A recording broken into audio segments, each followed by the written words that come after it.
मुर्गे को वरदान विशेष।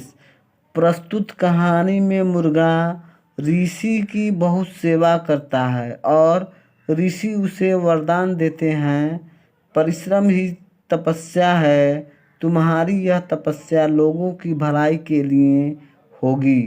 प्रस्तुत कहानी में बच्चों को परिश्रम करने की सीख दी गई है। इस कहानी में बच्चों को सीख दी गई है कि वह परिश्रम करें।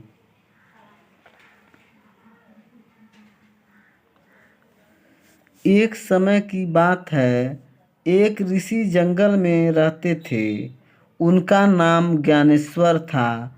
वे चंपक वन में तपस्या कर रहे थे। ऋषि के साथ एक मुर्गा भी रहता था। मुर्गे और ऋषि में गहरी मित्रता थी। मुर्गा ऋषि के आगे पीछे घूमता रहता था। मुर्गे का बस एक ही कार्य था, ऋषि की सेवा करना।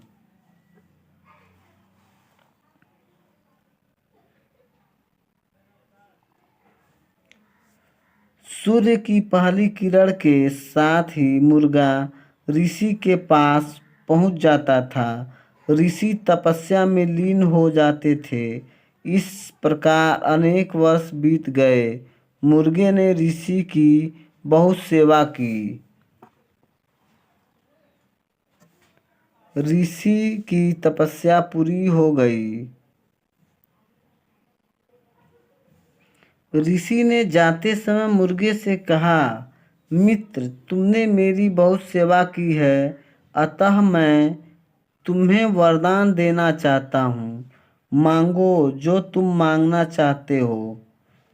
मुर्गे ने कहा, जीवन का कुछ हिस्सा आपके साथ बिता, इससे बढ़कर मुझे और क्या चाहिए। ऋषि ने कहा, तुमने मेरी सेवा के लिए परिश्रम किया है, इसलिए मैं तुम्हें वरदान देता हूँ कि तुम्हारी यह तपस्या लोगों की भलाई के लिए काम आएगी। प्रभात से पहले सदैव तुम जाग जाओगे। अपनी वाणी से तुम सबको जगाया करोगे। तुम्हारे लिए यही वरदान है।